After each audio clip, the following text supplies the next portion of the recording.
طيب السلام عليكم ورحمة الله وبركاته. A lot of people have commented and have talked about the issue of Sneako speaking about Shi'as, speaking well about them and so on.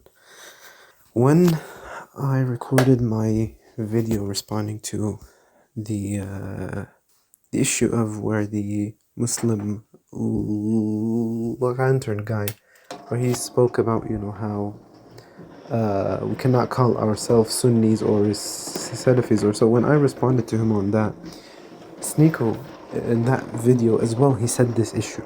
And I didn't comment on it there because that wasn't the topic of it, so I thought I would comment on it here, inshallah Azza wa Jal. And originally I thought I would just not comment on it, but now I saw it again and stuff, so I think there is a need there, inshallah Azza wa Jal. Sneako is someone who is new to Islam. What we can learn from what is occurring to him now is a very important thing that all of us must apply every day. Sneako is new to Islam. His knowledge on Islam, I don't think anyone that doubts this, is very low. This is a normal thing with anyone who is new to Islam. This is a normal thing with anyone who's new to basically anything, right? And if there is no doubt that someone who's been a doctor for 20 years will be a lot more knowledgeable than someone who just went into medical school a week ago, right? Sneako just came to Islam. Obviously, he doesn't know a lot in Islam. This is advice to Sneako, and I don't know, I don't think he will see this, but this is advice to him, to everyone that is on his same way, and also advice to everyone else who might fall into this trap.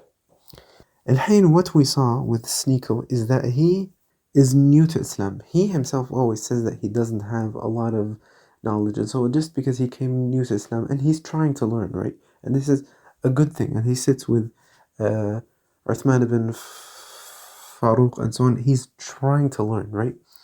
However, this does not mean that the fact you're still trying to learn does not mean that you can now speak about things that you don't understand, because you're still trying to learn. You haven't learned, right? You're not a scholar. You're not even close to being a scholar.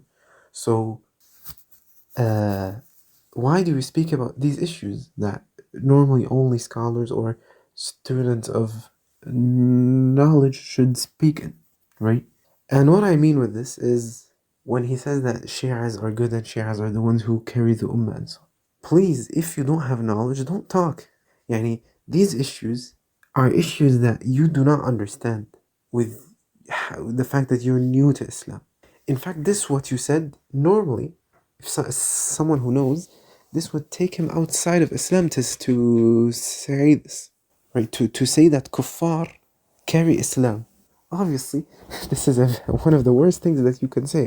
And without a doubt, if he knows what he's saying, that people who insult the wife of the Prophet, alayhi salatu wasalam, people who make takfir of the companions of the Prophet, alayhi salatu wasalam, that they are the ones who carry the Muslims. If anyone actually says that while he knows what he is saying, then without a doubt he is a kafir. Someone saying that kuffar, people who fight Islam, are the ones who save the Muslims. This goes against all of the ahadith. How can a kafir? طيب. But Sneako, he doesn't know what he's saying. He's new to Islam. He sees people having issues, and because he doesn't have knowledge to build it on, he builds it on things that are wrong, which then later on ends in him getting to a wrong conclusion. And this is the issue with people speaking without knowledge, is that they fall into mistakes. What is worse, when someone like Sneako speaks in issues like this, in issues of the deen, and of course in issues of the deen, there's one of the worst mistakes you can do is to speak in the deen without knowledge. If you're a doctor and you speak without knowledge, that could end in the fact that you end someone's life. If you're a pilot and you speak without knowledge or so, you could crash and, kill everyone on board, right? But when you're in the deen, how will you stand before Allah Azza wa Jal and you're speaking in the deen in things that you do not understand? How will you face Allah Azza wa Jal asking you about this? These are not easy things. Allah Azza wa Jal will ask us about everything that we said, and we know that the angels will write down everything we say. And Allah Azza wa Jal will hold us accountable for that which we say and that which we do. We need to think before we say anything. Even more when we are people that have followers, and so especially for someone that has so many followers like Sneako. Sneako, one word that he says, look how many people will see it, how many people will retweet or like it or comment on it or so. And what is worse when people like Sneako is that a lot of the people that follow him, maybe they're also new to Islam.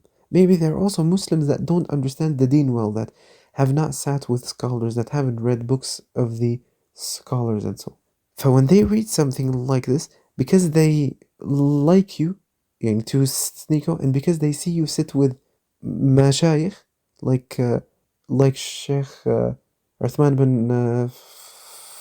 ibn Farouk, then they will think that this makes you good, or that this makes you a person qualified. So then they will follow you on this mistake, and then they will fight us, who then come and try to advise them against this mistake. Subhanallah. And this is why a lot of these scholars said that the one who does not understand, or that the main reason for people to disagree and for people to split up, is that people who do not understand speak in things that they do not understand. That people who have no knowledge about a thing speak about it.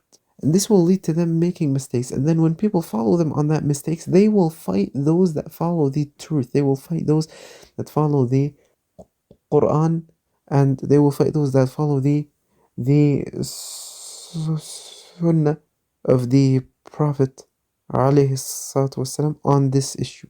And then people will split up, right? فالله المستعان.